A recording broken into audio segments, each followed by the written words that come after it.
Welcome to the Weekly Whiff podcast, episode 17. We are currently covering The Girl Who Leapt Through Time. Who directed it? Mamoru Hosoda directed it.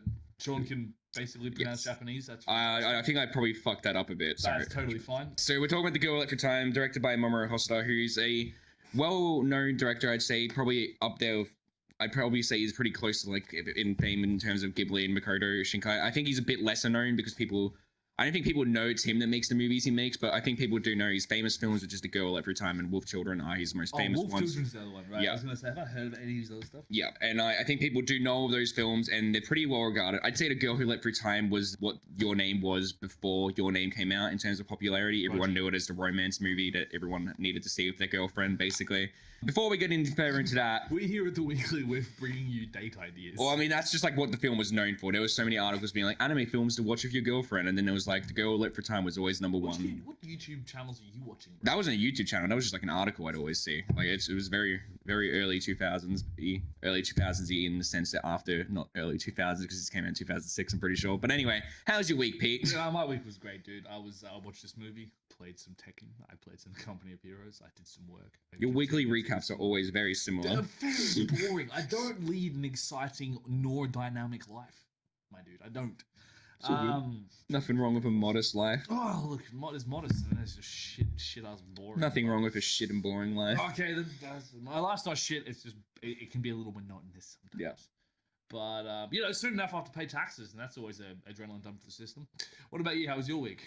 I didn't really do much either. I watched Gamescom last night or this morning with a friend. Like Gamescom? Like game news and information or something. So like me and my friend like went on Discord at 4 a.m. in the morning and watched it till 6 o'clock and watched all the games coming out.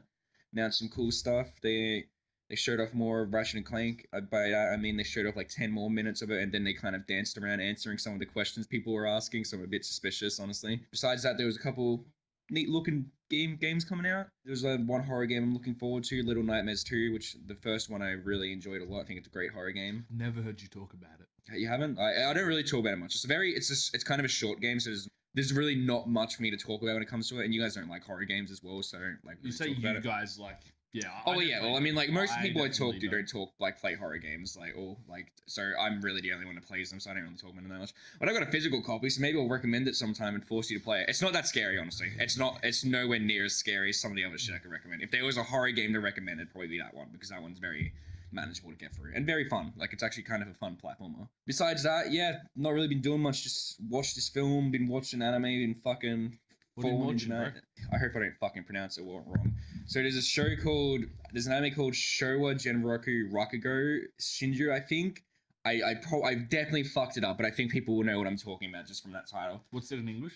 I think it's like called Rakugo through the Showa era, like lover's suicide, basically. So yeah, that sounds promising. It's an anime kind of about like art and like more so about like the art form of Rakugo, which is this kind of art where it's this method of storytelling where some like the Japanese would sit down and kind of talk and tell you these stories, and they'd voice the same characters. They'd kind of play around with it. It's very well done though, in my opinion. The anime, like the characters are very compelling, and the actual story is really interesting. And I think it's got some really interesting themes about like art and how art evolves over time, and like the kind of sanctity of art, but there's also some very depressing things about it but I love depressing things, so it's fun to watch. Love is suicide. Exactly. Well, I love that you bring some really positive energy to the podcast, Shaun. It means a lot to me.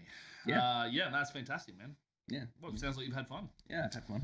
Right, so this is your show, man. How about you take it away? It is, yes. All right, so Girl Leapt Through Time. I already kind of gave a brief introduction, but yeah, Mamoru Hosoda film, his first film, I'm pretty sure, his first film in the sense that it was his first big film. I'm pretty sure he made Digimon films and maybe other weird franchise films as well. I think he made a One Piece film or something, but yeah, so he was kind of known for that. I think this was his first like real big break or something where they were like, you can make this, and then if it's good, you can probably keep making more movies.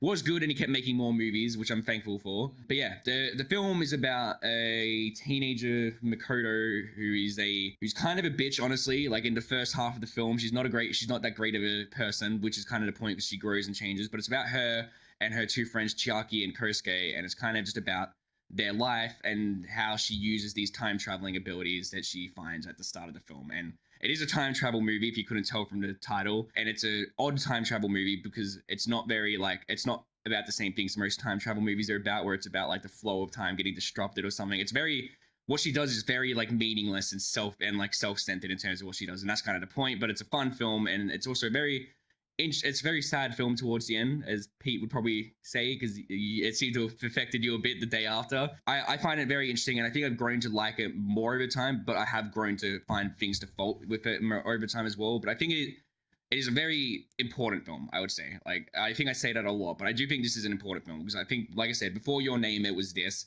And I think this film has kind of been forgotten in a lot of ways, but I think people that watched it in the past should probably rewatch it now, because I think for people that watched it around when it first came out, it's probably more important now than it is then. And I will get into that, because I think this film is something that its meaning and importance changes over time. And I think my love for this film has grown in a lot of ways since recently watching it. But that's how I feel about it. What did you think of it? What was your basic thoughts of it?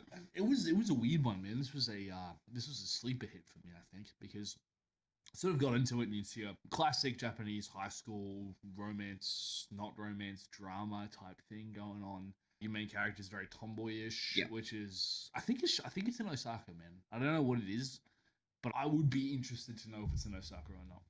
There's any weebs that would like to call Pete out on his... Yeah, I just something to do with the accent. I'm not sure. I could be reading it wrong, but that's my feeling.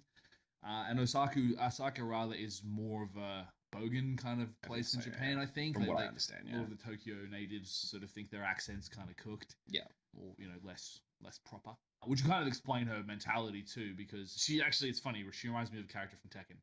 Does she? Yes, dude, it does, as a matter of fact. And she's from Osaka, and she's kind of a tomboy, kind of a kick around, how you going type character. Makoto is very tomboyish. Yeah, that's right. She's kind of rude and obnoxious and self-centered.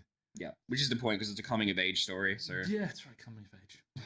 Everything's a coming-of-age story, but... Yeah, well, not everything. But this is, it's a different flavor to Your Name, though, because you don't have that immediate juxtaposition of two different people playing off each other from, across time. It doesn't have the same sort of idea of young high schoolers, different kinds of people, their feelings for each other, how it also, the group dynamic. Yes. Those elements are present in it. So there's Your Name is definitely way more focused on both of the characters in the relationship, whereas this is way more focused on Makoto and briefly Chiaki, but not as... Chiaki's not as in-depth as Makoto. He's really not important. He is important, obviously, but he's not like the main... Yeah, I agree with you. He's not the main focus. Yeah, I thought it was a bit slow to start with, to be honest. It is. Again, it's like we said the same thing about Your Name quite a few episodes ago. Yeah. Where it's a slow burn. So the idea of taking the time to pace it out and sort of give you these little insights and build up the characters really helps with the payoff in the end. Yes. And also, like, what happens when you get some kind of superpower? What do you use it for? Exactly. In her case, like, she can jump back through time and relive her life. Yeah. That's what she does. But the first thing she does is, like, instead of like doing something grand of her powers, the first thing she does is go back in time to eat pudding. Yeah, that's right. So that's super interesting, and it also shows like very sort of small-minded goals. Could have done some crazy stuff, but was more just sort of chilling. Although one thing was like, it's a little confusing as to how the time travel thing works. Yes. I think the biggest problem I have with this is the time travel. Honestly, I can't quite understand what's going on with that, but I think that the time travel itself isn't really important. I think there's a underlying philosophy of this particular film, and I really appreciate that. I think that it's an important film. I agree with you on that particular point, and I think also that there's a lot to be said for it. But it was kind of a slow burn. Like, it's one of those films where you watch it and then you don't really understand you've been sucked in until things start to sort of line up in the 2/3 mark. It like is halfway through starts to get a little squiffy, and then after that, it starts to go, oh, okay. It is intentionally a slow burn, in my opinion, because I think the slowness is part of the themes of the movie and what it is about, which we will get into later, because I do want to talk about the characters first before we start talking about the general themes. Please take us away. So yeah, as we started, Makoto is a bit of a tomboy. She's very... I'd say she's very self-centered and honest. Like I said earlier, to put it bluntly, I do think that at the start she's kind of a bitch in how she treats Chiaki and even like some of the people around her. She doesn't seem to realize the effects of her powers and how she is kind of toying with people. She's kind of constantly in denial. You see, like, she's like, no, I'd never play with people's feelings like that or something. Then her aunt calls her up on it. It's like, oh, but isn't that what you're doing with Chiaki? Or like jumping her back and not acknowledging him. So basically, like, to talk about Chiaki and Makoto, not halfway, probably a third into the movie, Chiaki confesses to her or asks her out after Kosuke rejects a younger Kohai that asked him out as well.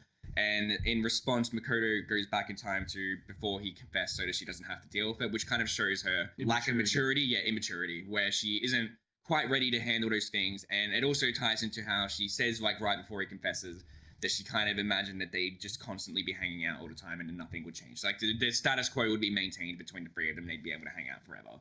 But when something comes to impede on that, she panics and she jumps back and she chooses to not acknowledge it, and she just continues to live her life. And then as a result, Chiaki starts getting close to her best friend, and then she starts getting a bit jealous over that, or seemingly jealous. So she doesn't actually directly state it, which is good, but you can tell that she definitely is kind of a bit like, oh, I didn't think this would happen or something. And then from then onwards, it's just everything fucking goes wrong, basically. And I think something I do want to briefly state. I think this film does a really good job of emphasizing consequence of actions in this film, where everything Makoto does, you feel the impact it has on like future events and like the consequence she suffers for it. So the very first bit of her using her time travel powers is her redoing her day and completely like acing her test.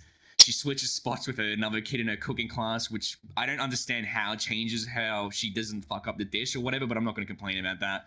But she switches spots with a classmate, and then he ends up fucking up the dish, and then starts getting bullied. And then because he gets bullied, he starts going off. He starts getting pissed off at her and tries to throw a fire extinguisher at her, which is very comical in the way it's done. Like, it's all slow, and he's like building it up, which I think is a bit goofy, but it's still tense, I guess. And then Chiaki takes the hit, but then she goes back in time and stops Chiaki. But then in consequence of that, her friend takes the hit. So it's like, she doesn't stop anything. In terms of her acing the test as well, she later finds out that because of that, Kosuke just rejects the girl that asked him out because he doesn't want to be like under Makoto, or he thinks he needs to study harder. So she starts to realize at the start of the film, she doesn't realize that what she's doing would impede on others negatively. She's very self-centered, and she's kind of like, yeah, I'm living the life. She says to her aunt, I'm living the life right now. I can do whatever I want. Then her aunt does say, don't you think this could have an effect on other people? And then she starts learning the effects. And by the end of the movie, she goes back and completely negates everything that she does or everything that she changed.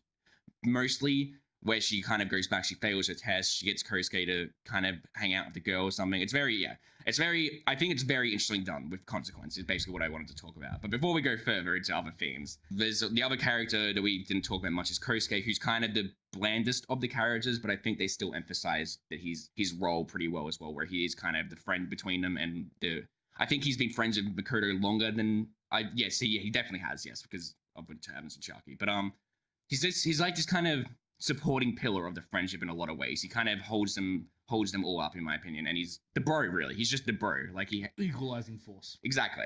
Yeah, the negotiator, if you will, of the relationship. Yes. Of the friendship. Yeah. He's the kind of guy who makes the observations, tries to focus on study, sort of that classic class president kind of vibe. Very studious. Reminds me of that dude from My Hero Academia with the rocket legs. Yeah. Kind of like that sort of stereotype. Arrives to school early. Yeah, that's right. There's a lot of that going on. He's an interesting cat.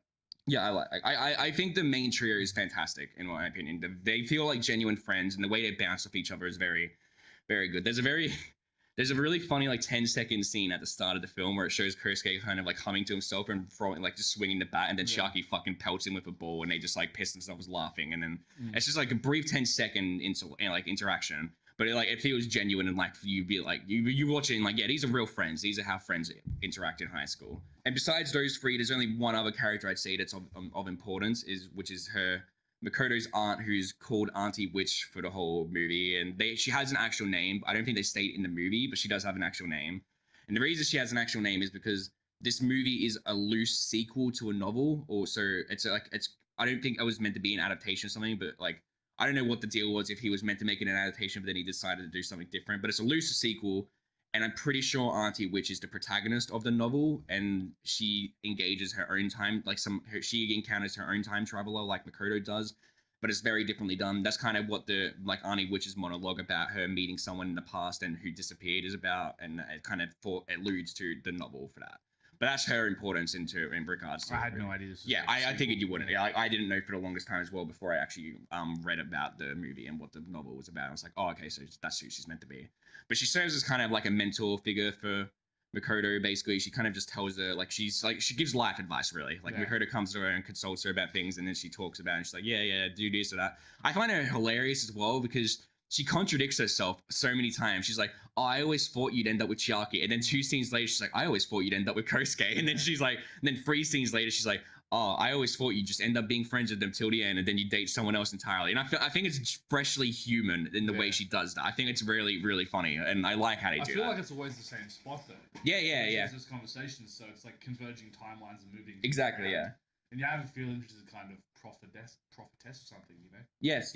She's kind of clued in. She understands what's going on. Well, she has that funny dialogue at the start where she's like, yeah, that happens to all teenage girls around your age. You know, you start time leaping or something, and Makoto's like, no, I don't think so. I don't think so. Yeah. I think it's great that they do that because like you don't have to go through the whole like older figure doubts her or anything, or like the whole kind of like proving that she can time travel thing where she just kind of takes it at face value and just engages with her, and she's like, yeah, do this or whatever. It was like, and I think she is a good like parental figure to Makoto as well. You feel like she does learn from her and grow from her, which is important for a parental figure in that story. Yeah, her parents don't really factor into the story too much, or even her little sister. They're kind of just there. Yeah. As furniture. They don't really have too big of a role to play in this whole thing. Yes, and I think that's fine because I don't think they really needed to be bigger characters. It's not really about like the family connections or anything. It's way more about friendship and kind of teenage fucking nostalgia, really, in a lot of ways. But yeah, I think the cast is very engaging and very well done. I think they're all enjoyable to read or enjoyable to watch, and I think they mesh well off of each other as well. Do you have any input on the cast in terms, since I just fucking talked like 40 minutes? That's all good, dude. I think there's a lot to be said for the dynamic. I agree with you on that. It's all pretty cheerful, friendly. Like, Makoto feels like one of the boys, you know, and she sees herself as that too. And I think it could be, I don't think it's a very interesting piece of social commentary because you always have those sort of relationships. But as people get older and, you know, you have those things, people catch feelings and sort of, you know, nature runs its course, I suppose. And it's quite interesting watching how they play off each other. Yeah. How, you know, Makoto's trying to figure out, like, I get a weird vibe. All those connections that you just made about how she's affecting all the people around. I didn't actually make those connections until you just spoke about them. I wasn't really noticing that stuff. I'm sure it's very important, but like that wasn't really where I was at. I was more invested in the romance arc. I was trying to figure out like where is she at with everything, who's feeling what. And I think that I have this feeling that like once Chiaki sort of butted out of the picture, once she put him to one side, then she was like, Kosuke was sort of eyeing her off. Did you get that kind of vibe? She's like trying to pick one too? Kosuke always seemed like a bro to me, like where he was just kind of like happy to be there and like hang out with them and felt like the older brother really. And like when Chiaki wasn't hanging out with her, he was like, all right, I'll hang out with her since she's got no one else. Like, well, if like I can't leave her on her own now, I have to hang out with her as well. Not in like a sense of having to, but like in a sense of wanting to hang out. Yeah, absolutely. It's a really good dynamic, man. I mean, I do like the way they play off each other. It's pretty jocular. It's oftentimes comedically violent. Yes. You know, that baseball just gets slung around a lot in that movie, getting hit in the face and all that kind of stuff. I love those baseball scenes a lot because I love the way it's framed, where like the characters that are talking to each other are only throwing the balls at each other, and like then like the camera's focusing on just them. When someone new starts talking, the characters start turning towards them and throwing the baseball towards them as well. It's very well done. It's a good visual cue. Yes. Yeah. That's quite impressive. But yeah, I think the cast, like for what they're meant to emphasize, it's really good. It kind of reminds me, like watching it now, it reminds me of just hanging out with friends after school a lot. And I think that's obviously what they are. And it's very well done. Quite believable. Quite believable. There's a lot of little human moments, you know. Yes, a lot of human moments as well. Like these people aren't robots, or they're not representations of some larger ideology. I think it's just people going through the motions and just doing shit, you know? Yeah. And they're on the tail end of high school, right? Like they're starting to figure out where to go in life, what colleges to attend and stuff like that. That's my feeling, at least. Yes. Even the side characters, like they don't really fulfill much of a role. Like that guy who's getting bullied and messed around with, or the other friend who's kind of whatever, or those two chicks that are constantly stalking around trying to get their friend play matchmaker with their friend. Right, those. They're all, but you'd say it'd be a bit of an exaggeration of the actual thing, but they serve a really good purpose in that, just to create tension, to keep building, like. And it's interesting in that you have this sort of core trio and all the characters around that basically serve in some way to bring out like more of that connection, more of that tension, and they do really good jobs of that, you know. So small quiet girl getting into Chiaki, and she basically just demonstrates Makoto's like thing, her jealousy, or how she actually feels about him as opposed to how she wants to think she feels about him. Kosuke and that other girl who's getting stalked, you know, he's getting stalked by these two chicks. They're trying to figure that out. You know, then you see her sort of, oh, he's my brother. I don't want to let him go and get involved with this. I just want us to be together all the time forever. The aunt obviously calls everything into question, starts asking like, where are you with both of these guys? I think a lot of the supporting cast actually is there to emphasize the Yes. relationships of the core trio. Yeah. If you think about it a little bit, and then they do it quite well. It's pretty seamless. It's not very noticeable. Yes. Which is good. You know, it's a mark of good storytelling. Yes. Yeah, that's my sort of feeling on the cast, I suppose. Yeah. Obviously, as well, like Chiaki ends up being from the future as well, which is like revealed later on, which we didn't talk about at all during all of that, which is funny. But spoilers. Well, if they listened to this, hopefully they have watched it. Yeah. I'd hope you have watched it. It's a very good film. But Chiaki is from the future. Dude, could you imagine there's actually people watching this podcast who then go on to watch the stuff after we've spoiled it? That'd be interesting. There's a lot to watch though, and to appreciate, even if you know what happens. Yeah, absolutely. But Chiaki is from the future. The reason why he came back is because he wanted to see the painting that Auntie Witch is working on, like restoring, and they don't have a general idea of where it's meant to be. I think you could say that's more meant to be kind of metaphorical of like Chiaki trying to find meaning, if you want, or something, or trying to find purpose. The painting is kind of meant to represent something else rather than just being a painting, if you want to get metaphorical. But we're not going to get metaphorical here, like even though I just did, but whatever. But Chiaki's back from the future to like find the painting. He loses the device that lets him travel back in time, and Makoto ends up finding it. Once Chiaki finds out, at the point that he finds out, Kosuke and the girl that likes him have disappeared, have like taken Makoto's bike, which is known to be known to be a fucked bike, because at the start of the film, Makoto almost dies using it at a railroad crossing. This is actually first finds out about her powers. She doesn't get cleaned up by a train immediately. Yeah, and the train's actually very, like, I actually like the repetitive use of the train, because I like the payoff at the end and how to use it, but we'll talk about that later on. But basically Kosuke uses the bike to bring the girl to his father's hospital or whatever, and Makoto realizes this and starts panicking, but then she thinks it's all good, and then she leaps back one time when Chiaki asks if she's been leaping back in time, because she thinks she can. She's like, oh well, and she's like, oh, what a lame way to use it. Oh well, everything's all right. Then Kosuke fucking zips past on his bike, and then basically he dies in the accident is what's implied, but Chiaki jumps back in time to before the accident happens. So also, just on consistency of time travel, he freezes everything. I think it's kind of more a dramatic thing, probably just for what, like, you could probably argue it's just kind of dramatic use, since he is. I'm pretty sure he's meant to be taken back to his time after that or something. So you could probably say the time police or whatever it is that's meant to be fucking grabbing him. Like, gave him this fucking last moment or whatever. But yeah, it is out of nowhere, but it is definitely done just to kind of be a cool set piece, which it is a good, like, set piece and environment, in my opinion. And it's a good place to let Chiaki and Makoto actually be honest with each other for a few seconds, or not actually be honest, because they still don't say everything. But it lets them have that final moment. And basically Chiaki was from the future. It seems that the future's pretty fucked from what he says. Like, he says that he was able to watch baseball games and actually see, like, rivers and all, like, the nice environment when he was with them. So it seems like where he came from wasn't that great. But he has to go back because someone found out about time travel, and then he ends up disappearing. And for the next bit of the film, Makoto and Kosuke are on their own.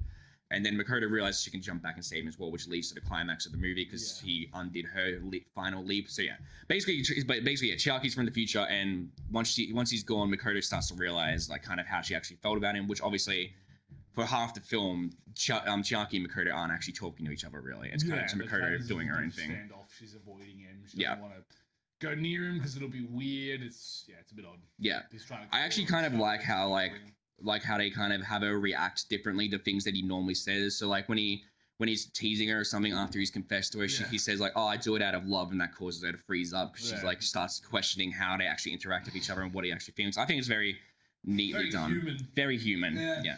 And obviously this is a very human film, because like I said, it is a coming of age story, and it's more about Makoto's kind of maturity and like coming of age, really, where, like I said, she's a very selfish character, and she kind of, everything she does is for her own self or for her own enjoyment. Like she fucking gets time travel and goes back and eats pudding. That's the first thing she does. Like, and the thing about it as well is that, like, Chiaki says as well, where he's like, I'm glad someone like you ended up getting the time travel powers instead of someone dangerous, because all you fucking did was just eat pudding all day, basically, or go repeat karaoke over and over again until you can't speak. Yeah. So she hasn't got like long-term goals that she's aiming for or anything. She's just trying to live in the moment, which is pretty much what the film's about. But But yeah, she, by the end of the film, she finally accepts the consequence of her actions and realizes what she's been doing wrong, and she goes back and undoes it all.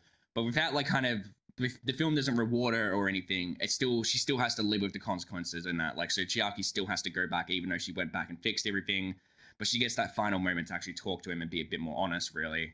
and she actually gets to leave things on a better note instead of fucking everything up really and letting Chiaki go back on his own accord, which is kind of what the payoff is. But through the movie, you see Makoto grow, and I think that's what I like about Makoto a lot as a character, where she is selfish and kind of rude to Chiaki, but she does accept her flaws, and she starts to hate herself in a lot of ways, but then she overcomes her flaws and actually fixes everything. And her cleanest run really is that final run where she goes through everything and kind of fixes everything. Like you see when she's trying to get the girl to confess to Kosuke, she just fucks up everything over and over again. Yeah. But then in the final one, she just does it naturally. She's just like, oh, just invite them to play with us or something, or like play baseball with us or whatever. And then she goes to Chiaki and actually is honest, and it's a lot more cleaner a run than what it is normally, where she's over dramatic in that. And I think it's very well done how they convey her growth throughout the film, because by the end it does feel like she's a lot more put together and a lot more sure of what she wants to do. Yeah, and then she finally makes that decision to wait for him in the future. Yes. And had the painting and stuff ready to go. Yeah. Kind of the implication that Auntie Witch is doing something similar. Yes. I remember for the longest time people used to think Auntie Witch was Makoto from like the future or something. I had a feeling like, when she was hiding out in the science lab waiting for someone to come in, I thought that would be herself. Yeah. I was like, no, honestly, I could have sworn also when she was sitting there talking to Chiaki, like the same people, like both of them rode past on a bike, like the red hair. Yeah, I remember you saying that. Yeah, I was like, is that them? Like, are they living in parallel dimensions here? Like, I don't think there are parallel dimensions happening or anything. Nah, like time travel is kind of weird. This is another thing I had a question about. Like, how does time looping work? Does she jump back and then spring forward to the future, or does she jump back and then continue living her life? I genuinely do not know how the time travel works in this film. And I feel like she got snatched back after she tried to get the pudding that one time. Yeah, exactly. Yeah, but then after that, she never has to go back or anything. She doesn't she's not running banding. I think it's I can't defend the time travel in this film because I think it's very hazy, and it's probably my biggest criticism with this film is that I genuinely do not understand how the time travel works, and I've watched it 7 times now, I think. And like I've watched it 7 times, mind you, because I watched it like at the end of high school, and I've just watched it several times after that. So it's not like I've fucking degenerately watched it back to back. But I've watched it a lot, and there are times where I think I understand how the time travel works, but then there are times where I don't fucking get it at all, and it just generally doesn't work, in my opinion. The basic idea, I think, is that she's meant to kind of leap into time, and I'm pretty sure she stays there. So I think the implication with the pudding is that she leaped back in time, got the pudding, and then leaped back. Yeah. And then she didn't realize she didn't have the pudding, so she went back to get the pudding again or something. Which is hilariously in character for her, honestly. Yeah. But like, it's still super unclearly illustrated, in my opinion. And yeah, so I'm pretty sure what it is that she doesn't leap back and then get thrown back. She leaps back and she stays back, because there are times where she just stays in like where she is. Yeah, so that's what we're meant to. That's what we're meant to assume, I guess. Well, at least at the very end, that's the whole thing, right? Yes. She just jumps back and then enjoys the time she has, and then that's the end of that. Yeah. But I do think the time travel is stupid. Like, honestly, just stupid. Thankfully, though, there's like a lot more going on with the film that it doesn't irritate me or take away from the film. It's honestly like, this is probably the least important time travel has ever been in a time travel movie, where it's just kind of like, yeah, it's there, but like you're not watching the film really for the time travel. You're watching the film for the characters and to see like Makoto's growth and the other themes going on. The time travel is just like it's almost like a gimmick, honestly. Yeah, it is. No, it's something. But it's also not a gimmick because like of what the themes of the film are and what it's about. Because I think you actually said something very interesting when we were talking about this, where you said like it's kind of about the little moments in this film, and I'll get into that in a bit, but you tell me what you're thinking. I actually totally agree with that, and I think because this film is kind of very focused on like the flow of time and how like time continues onwards without like you being able to do anything. Like time waits, inevitably continues. Yeah, exactly. Time waits for no one, as they repeat over and over again in the film, and I think that's why time travel is important in this film, because it's about Makoto kind of going against that flow and trying to kind of gain control of her life. Because she can, yeah. And she does kind of gain control, but then everything goes fucking crazy and she realizes she doesn't really have that much control. But the film really is about time and how time does pass, and you don't realize it as well. Like, you kind of forget how fast time can go in a lot of ways. And this film is about that. Makoto's character, she takes for granted that she can always just hang out with her friends all the time, and that she'll always be able to relax and just chill out and goof around with her friends and that, and that she can that where she is will be where she is forever. But things change over time, and by the end of the film, Chiaki's gone and Kosuke's like still there, but then there's also the new girls like in the group dynamic as well that are kind of playing baseball with them as well. Things change over time, and you don't seem to realize it, is what I interpret this film as. And I think it's very That's why I said that I think this film is a lot more important to me now than it is back then when I first watched it. Like, I loved it when I first watched it. But now I watch it and I get this very nostalgic sense of when I was in high school. And I'm like, fuck, time really, like, so much time has passed since then or something. And I kind of just don't, you don't realize it. But watching this film, I realize it. And it makes me appreciate the little moments I had with friends back in high school. And those moments of just like freedom and goofing off in contrast to the fucking mundane life I have now, basically. But it's very interesting in that sense. And that's why I said earlier that I very much urge people to watch this film when they were younger to watch it now, because I think you will come out with a new appreciation for the film in that regard. But I think it's like for people like you who are only watching it now as well, you probably still appreciate it. But I think there is something very special for like waiting you if you did watch it when it, like around when it first came out, if you watch it again now. Like, it's a film that really does age like a fine wine, as people would say. It ages really well. It does. And on that, actually, man, the visuals are fantastic. Yes. Like, you told me this was 2006. I was like, whoa. Yeah. There are some bits where I feel like the art's simplistic. Like when they start to space out, like I think this is something we all take for granted now with stuff like Your Name, where every character is lovingly detailed, at distance and everything. With this one, I just noticed that the further you get away, different kinds of shots have different kinds of levels of detail. I don't know how high of a budget this film would have had. No, it wouldn't have been super high, but because it was his first film too. So yeah. Right. And it's like, I don't know what it is about these movies, man. Like Your Name and this one, you always have that one acid trip sequence. Oh yeah, like the time traveling thing. Just tunnel of like whoa. Yeah, it's so weird. The tunnel of whoa. There it is. The tunnel of I have a name for it now. But it always happens, and it's always this crazy sort of acid trip experience where you're just cruising through, and it's like snatches of little. I don't know, man. I love those like friendship montages that come through, but I'm not sure if that's just a standard trope. I think it is an anime though. Like usually the power of friendship. It's like, look how far we've come. Look at all the stuff we've done together, and this will give you the strength to rise up and defeat the evil villain once again. Yeah, I love that. Well, shit because like it always makes me super emotional, man. So like, I think it's very emotional in this film though, because like it's the build up to it. Like I said, the movie is about those little moments, and like watching through that, it's kind of Makoto realizing how much she took for granted those moments and how much time has passed, but like how much things will change in the future as well. Like I said, she's a character that thought things would stay like the status quo would always be maintained, but her going through that final montage is kind of like her looking back on it and realizing that things will change, but that doesn't have to be a bad thing, so to say, or anything. Yeah, that's right. It's very depressing. Not depressing, but like it's very real and kind of sad. Like I won't deny when we was watching this with Pete, I was always like on the verge of tears at points. I was like, no, I'm not crying. I'm not crying. I love it. The montage was like, must not cry in front of Shaun. Must not cry in front of Shaun. Shaun will give me shit forever. I wouldn't. I'm a little bitch. I'm a little bitch when it comes to movies. Oh, dude, I love it. Like, and this is the thing. Like, I don't know. I could get into this a bit more later. Honestly, dude, like it hit me the same kind of way Your Name did. If I'm being honest, because Your Name was gut wrenching for a number of reasons. I think it was because you ended up with that revelation right about 2/3 of the way through it that this has all been happening in a different time, and you've lost it and you can't get it back. Yeah, that was vicious. This one's different. It's a different kind of insidious little tendril. It's weaving its way into your mind. It's that you do things all the time.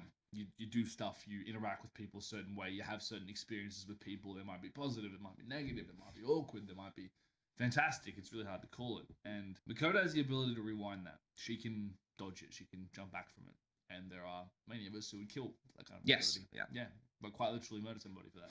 I'd like to think myself as not being one of those people, but it really purely by virtue of her being able to leap through time and to be able to dodge all of those moments, it starts to show you. And as you mentioned earlier, the harder she tries to get away from it, and because she can get away from it, different things happen. Mm-hmm. And it doesn't matter how many times we've been back and seen the scenario through. It's going to be this way. It's going to be that way. Sometimes she uses it for her own advantage, but it's kind of like shit still keeps happening, man. Yeah. Like, against the inexorable march of time, you are nothing. You have to roll with it. And that's her lesson, right? Because she starts to run out of jumps. Yeah. She can't keep doing that. There's a limit. There's a timer. There's a counter on this. And it really makes you appreciate all of the small stuff so much more because you... Like that conversation that he has with her on the bike, and then she keeps trying to like jump, just talk about her sister and everything else, and she starts avoiding him, but try and get away from that particular conversation they were having, and then obviously he pushes her away, and then he sort of vanishes, and she has no idea what's going on with any of it. You realize how important that conversation actually is, and that you can't you can't get away from something like that, man. You have to embrace it. You have to take it. It doesn't matter how hard it is. It doesn't matter how depressing it is. It doesn't matter how uncomfortable or vicious or frustrating. Like, those moments are what define you, and you live from second to second. In some cases, yeah, in some cases day to day, but in some cases second to second, making those decisions, and they have an enormous impact on not only yourself but everyone around you, and also just what you become. Yeah. That's huge. Yes. And that really fucked me. Yes. It really hit me hard, dude. Because I just remember walking outside to have a cigarette after. I was sitting down there. I was just looking at, like, out of the hills. You know? Yeah. And it was getting a little dark. And I was a little bit blue. And I was just sitting there. I was just smoking the cigarette going, damn. Yeah.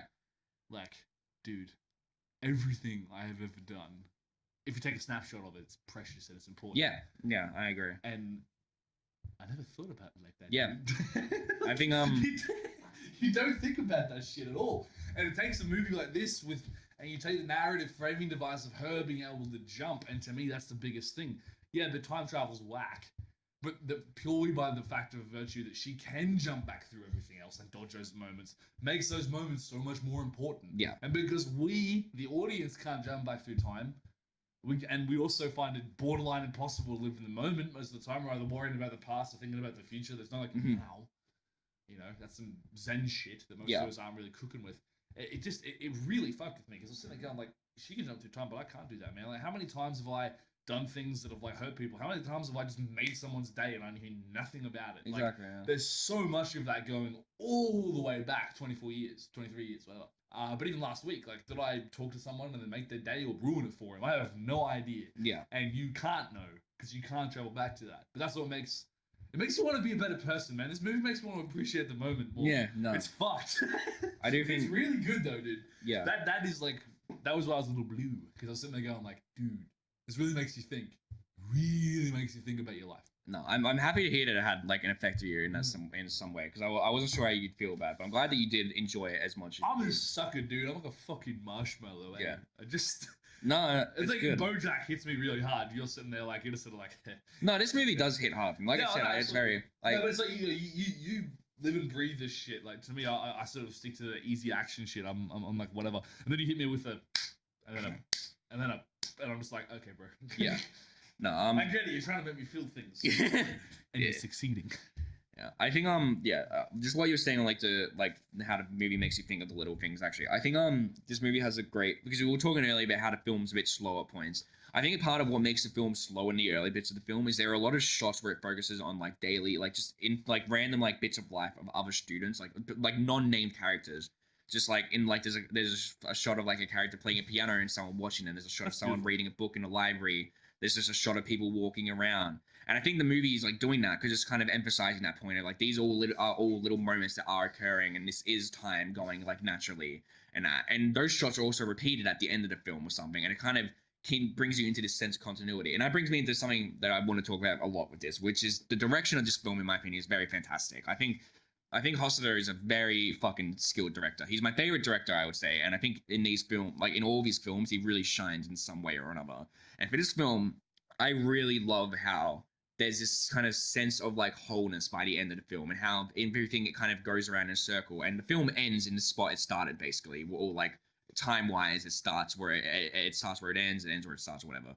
But I like, one of the things that I love a lot about this as well is the train, which I mentioned earlier, which hits Makoto and starts the whole thing, is constantly reused in the film, like, as a plot point. So Kosuke is about to get hit by the train, and then Makoto tries to stop him.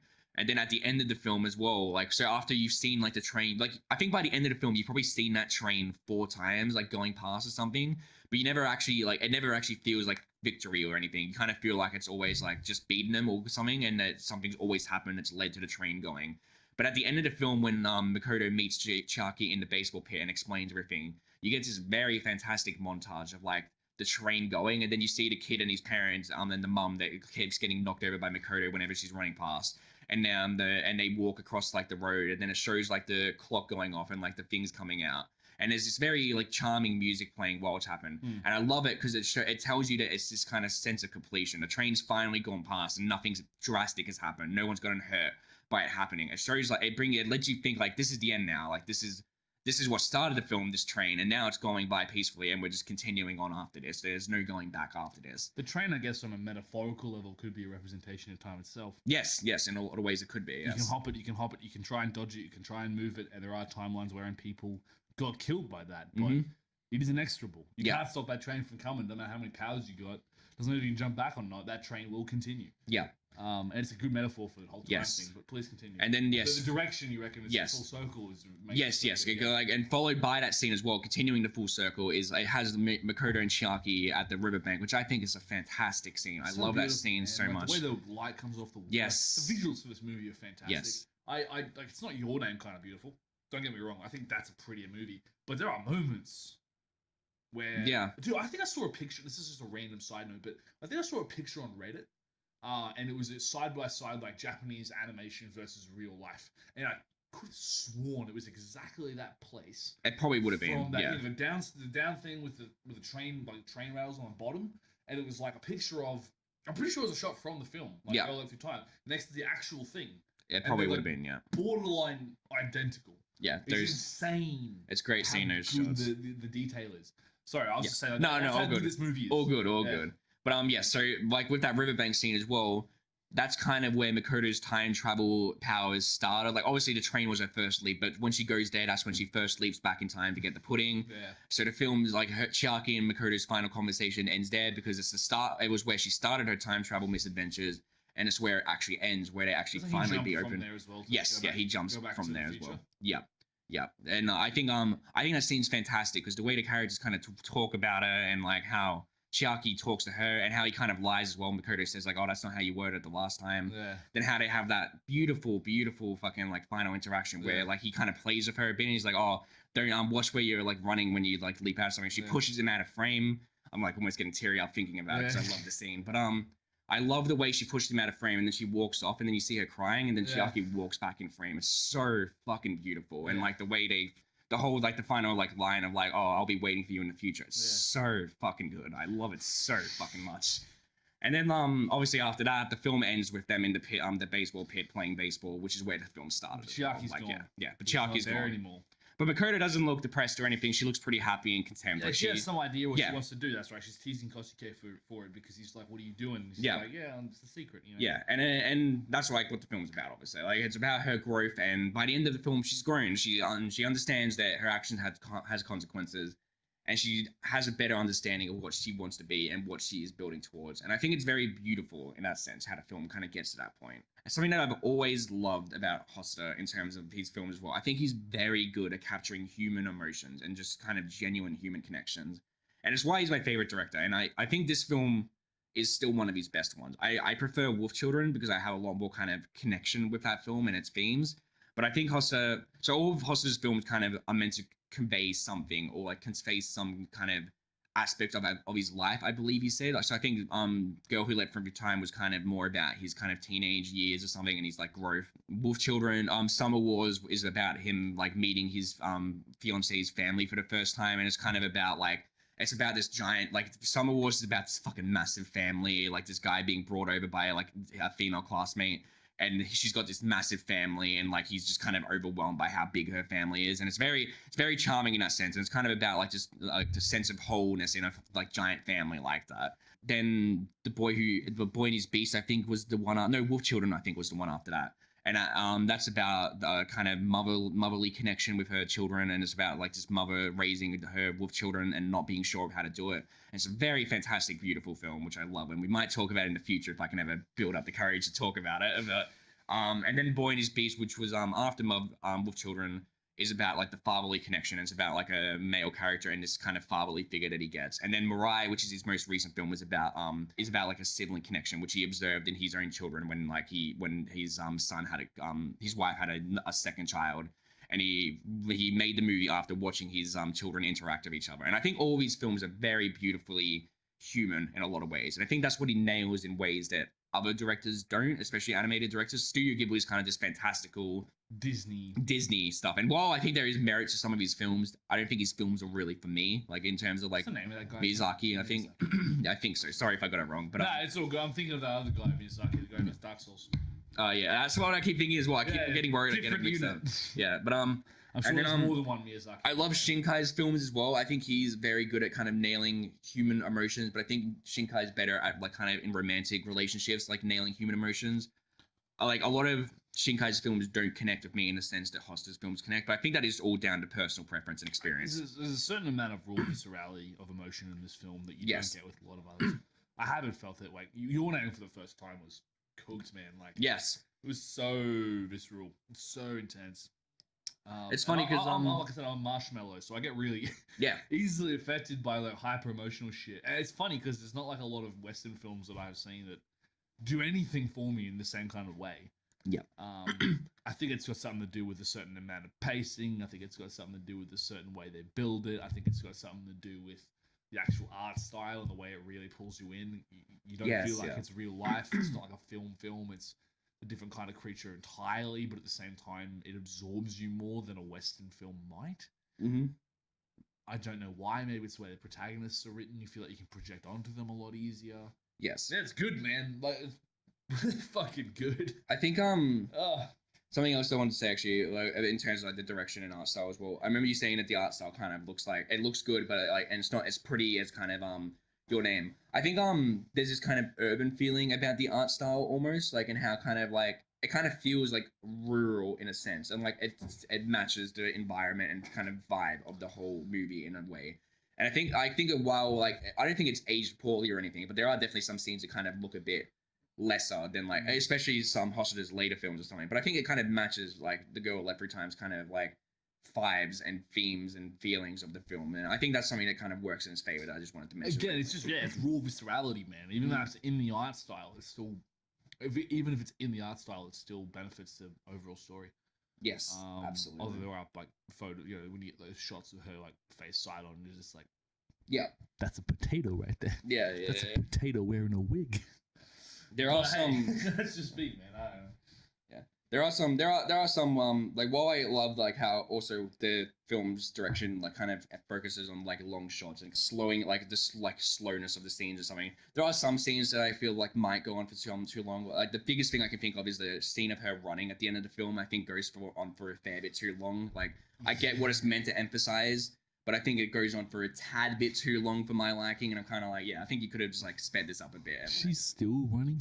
Yeah, exactly. Yeah, there are some things like that where while I get it, I do think could have been cut a bit shorter. Basically, what I want to say is like, while I love this film, I can also criticize it in some ways. Yeah. I don't want people to think that I think this film's perfect. It's not perfect, but it's perfect in the sense that it means a lot to me, I guess I could say. Thinking like talking about it now, it actually just made me realize I've got a very similar mindset to this where with Your Name actually, where I first watched Your Name and I loved it. I was blown away by it.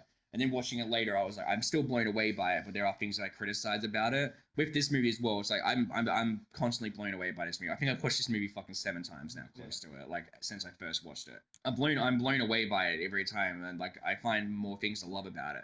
But every time I watch it, I do criticize the time travel and like how kind of weak some of the characters can be at times. But I think it all works in the end. Is what is great about it, and that's the same with me and Your Name. I think it works in the end. Maybe 10 years down the line, I'll come back and watch Your Name and think it's got some beautiful nostalgia like attributed to it that makes it better, like and makes it age fine, like fine wine. Like I said with this movie.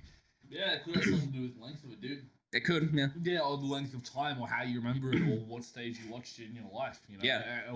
Because I think I watched this after like I think I watched this in my late in the years of high school basically, which is probably the best point to watch this film because it's so fucking close to what it is about. So watching that and like hanging out with friends or something, I'm pretty sure the funny thing about this film actually is I'm pretty sure I watched this and right after watching this I watched 5 centimeters per second, and so that was just me basically fucking double whaming myself. Like, and I was like, oh, this is fun. I was like, man, that was fucking depressing and beautiful. Let's go another round. And I watched 5 centimeters per second. I was like, I'm done for tonight. I'm done for tonight. This is Shaun as calling out. He's had enough. 5 centimeters per second is great as well. I can't wait till I recommend it and you have to watch that and then fucking hate your life even more. You think Your Name is depressing. Wait till you see Makoto Shinkai, he's fucking best. I want to watch a sequel, bro. You want to watch a sequel? Webering of You. Webering of You is pretty good. It's not nearly as sad. Webering of You is really good, actually. I think people dislike it because it's happy.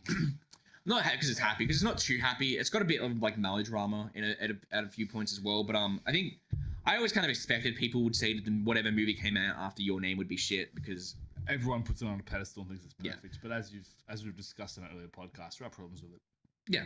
And there will continue to be problems with it, but it doesn't really stop it from being a fantastic. I don't think anything's ever actually perfect. Like it's like you don't want to strain for perfection. Normally, whenever I give a 10 or something, I'm like, I've had some people be like, "Well, you think it's perfect?" I'm like, I don't think a 10 is a perfect score. I think 10 is just perfect doesn't exist. Yeah, I think 10 for me is just like the best, like or like one of the best for me. If I give something a 10, it means that it's resonated with me in a lot of ways, and it's also met a lot of criteria.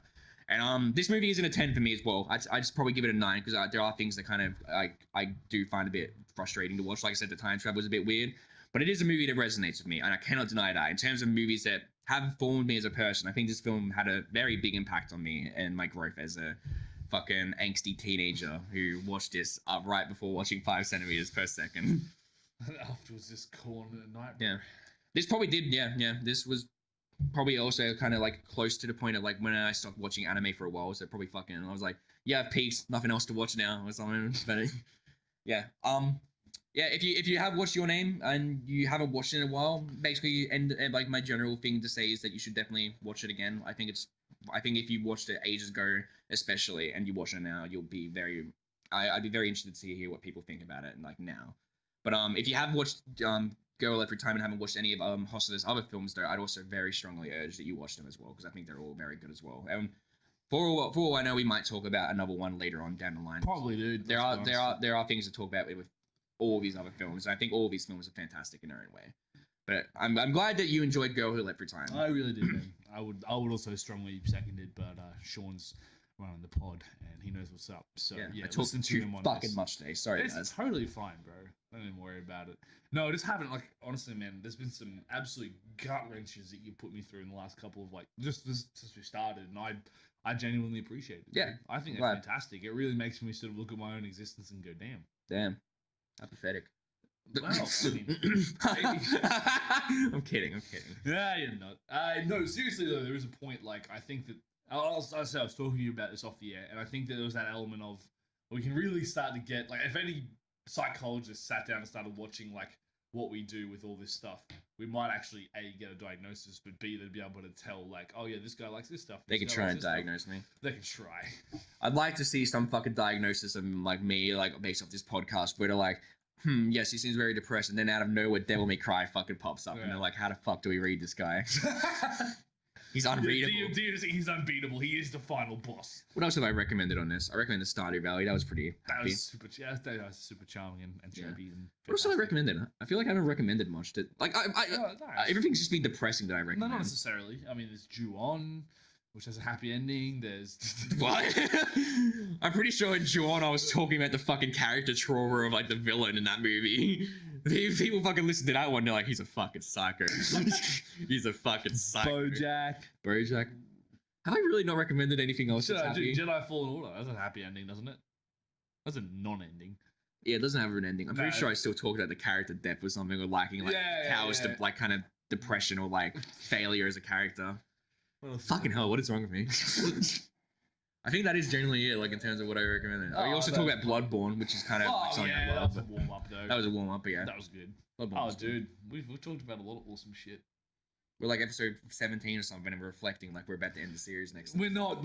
Yeah, we should do seasons. Seasons of the weekly Whiff. Yeah, exactly. Yeah, season 2. Yeah, season 2. So like, so 20 episodes a season. There you go. Yeah, exactly. That's what it is.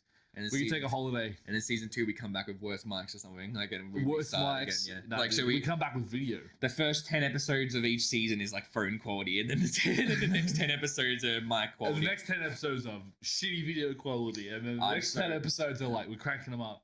You have to start wearing a suit and tie for the pod, bro. What the fuck? We get to that phase, I'm quitting. You're done? Yeah. I don't want to have to fucking wear let's be honest, we're going to fuck off back to Victoria at some point anyway. We'll do all this by Skype. Name drop. Everyone's going to fucking know that I'm from Victoria now. How can they not tell already? Anyway, what's your recommendation for next week? My recommendation for next week is a bit of a shorter episode, but it's totally cool, dude. We had a bit of banter at the start, a bit of banter at the end. Yeah, Tim can cut it all out. It's like 10 episodes long. Now you're hurting my feelings, dude. All right. Anyway, we'll move. Yeah, shorter episode, but we'll move on. So my recommendation is a book. I think it's a Kindle exclusive, actually. I got this recommended to me from the Leapt of Germany, and it is Have you ever heard of the lit RPG genre?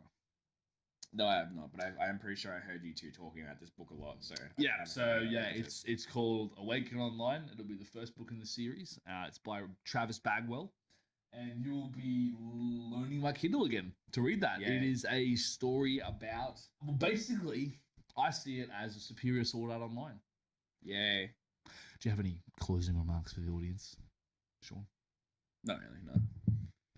Time marches on. Time waits for no one. Go say hi to your friends. Go say hi to your friends. Appreciate the small moments, and we'll see you in the next one. Thanks, everybody.